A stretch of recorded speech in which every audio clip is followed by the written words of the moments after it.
வணக்கம் ஆகு. சென்னையில் நடைபெற்ற நீட் எதிர்ப்பு போராட்டம் இந்திய கம்யூனிஸ்ட் கட்சியின் அலுவலகத்தின் வளாகத்துக்குள் நடந்தது. இப்படி ஒரு போராட்டம் ஒரு கட்சியின் அலுவலகத்திற்கு உள்ளேயே இத்தனை நாட்கள் நடந்தது என்பது இதுதான் முதல் முறை. இதன் பின்னணி என்ன? ஒரே காரணம்தான், ஒரே பின்னணி தான். சென்னையில் வேறு எந்த இடத்திலும் போராட்டங்கள் நடத்துவதற்கு அனுமதிக்கப்படுவதில்லை என்பதுதான் பின்னணி. அல்லது காவல்துறையிடம் முன் அனுமதி பெற்றுவிட்டு அவர்கள் ஒதுக்குகிற இடத்தில் தான் அந்த போராட்டங்களை நடத்த வேண்டும் என்ற நடைமுறை கொண்டு வரப்பட்டுவிட்டது. ஒரு நிலையான போராட்ட களம் என்று சொல்லக்கூடிய இடம் என்பது சென்னையில் கிடையாது.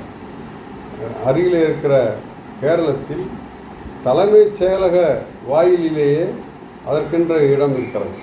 அங்கே ஏதாவது ஒரு அரசியல் கட்சியோ அல்லது பொது அமைப்புகளோ ஏன் தனி மனிதர்களோ கூட அங்கே போராட்டம் நடத்தி கொண்டே இருப்பார்கள். அந்த கோரிக்கைகளுக்கான அந்த போராட்டங்களுக்கு பாதுகாப்பு தரப்படுவதோடு குடிநீர் வசதி உள்ளிட்ட அடிப்படை வசதிகள் கூட அங்கே செய்து தரப்படுகின்றன. அது ஒரு எந்த கட்சி ஆட்சிக்கு வந்தாலும் இந்த நடைமுறையை அங்கே மாற்றிவிட முடியாது என்கிற அளவுக்கு அந்த ஏற்பாடுகள் வலுவாக இருக்கின்றன. ஏன் இப்போ இந்த நீட் எதிர்ப்பு போராட்டம் சென்னையில் இந்திய கம்யூனிஸ்ட் கட்சி அலுவலக வளாகத்துக்கு நடந்தது சொல்லி வேறு சில இடங்களிலும் நடந்திருக்கின்றன. மாணவர்கள் அதனால் அனுமதியின்றி போராடினால் என்று கைது செய்யப்பட்ட காட்சியெல்லாம் பார்த்தோம். தலைநகர் தில்லியில் அங்கே தானே மையமாக இந்த போராட்டம் நடந்தது. அங்கே ஜந்தர் மந்தர் பகுதி போராட்டங்களுக்கென்றே ஒதுக்கப்பட்ட பகுதியாக இருக்கிறது. அங்கேயும் இப்படித்தான் மாறி மாறி அங்கே ஏதாவது ஒரு போராட்டம் நடக்கும். இந்திய வரலாற்றில் இடம்பெற்ற அந்த விவசாயிகளுடைய போராட்டம், 4 சட்டங்களை விலக்கிக் கொள்ள வைத்த அந்த போராட்டம் அங்கே அந்த ஜந்தர் மந்தர் பகுதியில் தான் நடந்தது. அதே போல் பல போராட்டங்களை சொல்லலாம். அங்கே மாறி மாறி அங்கே ஏதாவது ஒரு போராட்டம் நடந்து கொண்டே இருக்கும், இயக்கங்கள் நடந்து கொண்டே இருக்கும். அப்படி அங்கே நிலையான ஒரு இடம் ஒதுக்கீடு செய்யப்பட்டிருக்கு. இதுபோல் விசாரித்தால் வேறு பல மாநிலங்களில் இருக்கக்கூடும். பல நாடுகளில் இதே போன்ற நிலைமை இருக்கிறது. அமெரிக்காவில் அரசு தலைவருடைய அலுவலகம், அந்த வெள்ளை மாளிகை, அதன் முன்னால் இருக்கின்ற காலி மைதானத்தில் போராட்டங்கள் எப்போதும் நடக்கும். அதற்கு எந்த தடையும் கிடையாது. இதுபோலெல்லாம் பல நாடுகள் நல்ல முன்னுதாரணங்களை படைத்திருக்கின்றன. ஆனால் என்னமோ தெரியவில்லை, தமிழ்நாட்டில் எந்த கட்சி ஆட்சிக்கு வந்தாலும் இதுதான் நிலைமை என்பது போல. முதலில் எனக்கு தெரிந்து அதிமுக ஆட்சியில் தான் இப்படி பொது போராட்டங்களுக்கு இந்த இடங்களில் ஒதுக்குவதிலே சிக்கல் என்பதை உருவாக்கினார்கள். பிறகு ஆட்சி மாறினாலும் கூட அந்த காட்சி மாறவில்லை. இப்பொழுதும் இந்த தாவேக ஆட்சி வந்திருக்கிறது. இப்போதும் அதே நிலைமை தொடர்கிறது. ஒரு மக்களுடைய நியாயமான ஒரு போராட்டத்திற்கு கோரிக்கைக்காக, இன்னும் சொல்லப்போனால் இந்த நீட்டை எடுத்துக்கொண்டால் தாவேகாவுடைய கொள்கை நிலைப்பாடும் அதுதான். நீட் தேர்வு முறை கூடாது என்பதுதான். அதை வலியுறுத்தி தான் போராட்டம் நடக்கிறது. ஆனால் அதற்கான நிலையான இடம் இல்லை என்கிற போது அப்படி அதை மீறி போராடினால் கைது செய்யப்படுவார்கள். மற்ற பல இளைஞர்கள், மாணவர்கள் ஊக்கமிழக்கக்கூடிய வாய்ப்பு ஏற்படும் என்கிற சூழலில் அந்த போராட்ட குழுவினர் இந்திய கம்யூனிஸ்ட் கட்சி தலைவர்களை சந்தித்தது என்பதும் உள்ளே அந்த அதற்கான ஒரு சின்ன வளாகம் இருக்கிறது. மக்கள் கூடக்கூடிய தங்கள் கோரிக்கை எழுப்புவதற்கு வசதியாக ஒரு இடம் இருக்கிறது. அந்த இடத்தை பயன்படுத்தி கொள்ளுங்கள் என்று அனுமதி கொடுத்தார்கள். மிக பாராட்டத்தக்க ஒரு செயல். இத்தனைக்கும் இது அந்த கட்சியை சேர்ந்த இளைஞர் மாணவர் அமைப்புகளுடைய போராட்டம் அல்ல, அந்த கட்சிக்கு அப்பாற்பட்ட அமைப்புகள் அவர்களுடைய போராட்டம். அதில் இவர்களும் கலந்து கொண்டார்கள், மற்ற கட்சிகளை சேர்ந்த இளைஞர்களும் கலந்து கொண்டார்கள் என்பதெல்லாம் ரொம்ப ரொம்ப ஒரு நலம் மிகுந்த ஏற்பாடாக இருக்கிறது, வளர்ச்சி போக்காக இருக்கிறது. இதற்கு இடம் ஒதுக்கிய, அதற்கு அனுமதி அளித்த இந்திய கம்யூனிஸ்ட் கட்சி தலைவர்கள் பாராட்டுக்குரியவர்கள், வாழ்த்துக்குரியவர்கள். ஆக இந்த பின்னணியில் தான் அரசு இந்த இடத்தை ஒதுக்கீடு செய்ய வேண்டும், அப்படி செய்ய மறுக்கிறது என்ற பின்னணியில் தான் அந்த வளாகத்திற்குள் இத்தனை நாட்கள் போராட்டம் என்பது நடந்திருக்கிறது. கேரளாவில் ஒரு தனி பகுதியே போராட்டத்திற்கென அரசு ஒதுக்கி தலைமைச் செயலகத்துக்கு அருகிலேயே கொடுத்திருக்கிறது என்று சொன்னீர்கள்.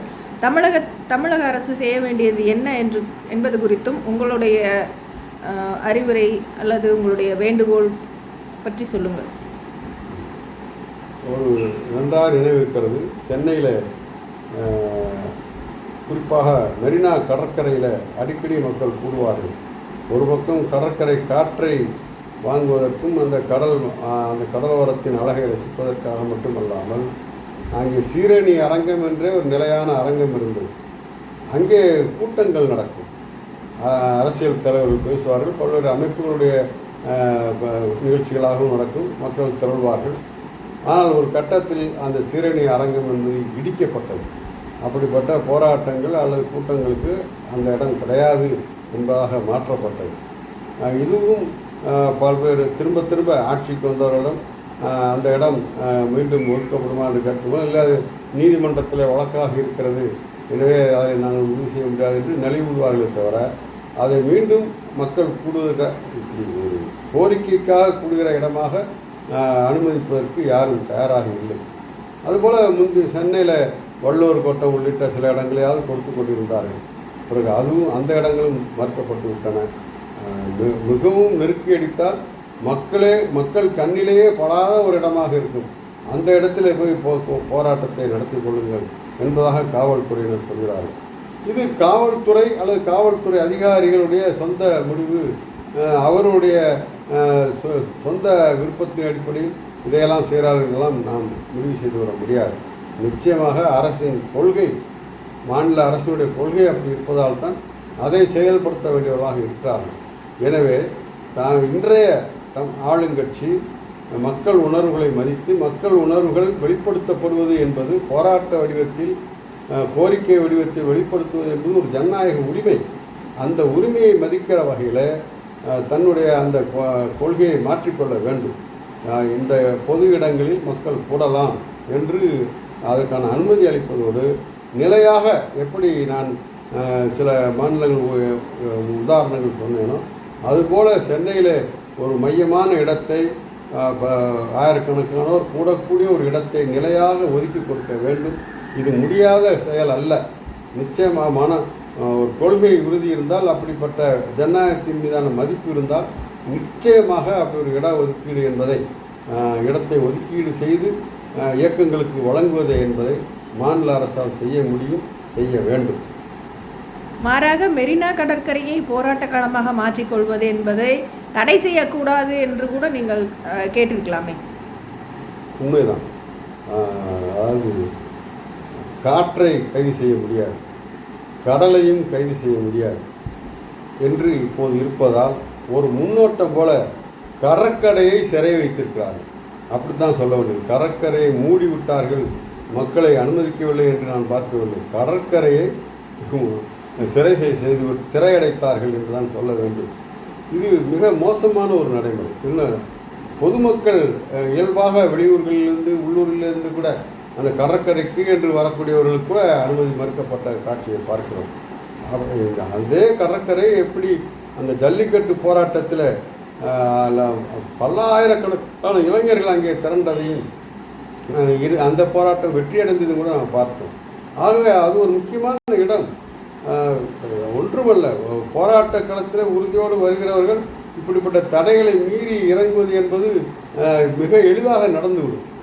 அது அப்படிப்பட்ட காட்சியைத்தான் இவர்கள், அப்படிப்பட்ட அத்துமீறி இவர்கள் நுழைந்தார்கள், போராட்டம் நடத்தினார்கள், ஆகவே கைது செய்வோம் என்கின்ற அந்த நிகழ்வுப்போக்கில் தொடர வேண்டும் என்பதைத்தான் இந்த அரசு விரும்புகிறதா, இந்த முதலமைச்சர் ஜோசப் விஜய் அவர்கள் விரும்புகிறார்களா என்று நான் கேட்க வேண்டியிருக்கிறது. எனவே கடற்கரையை சிறையில் அடைக்கிற இப்படிப்பட்ட ஏற்பாடுகளையும் கைவிட வேண்டும். போராட்ட களம் என்று ஒன்றை இவர்கள் நிலையாக அடையாளப்படுத்தி அதை போராளிகளுக்கு வழங்க வேண்டும்.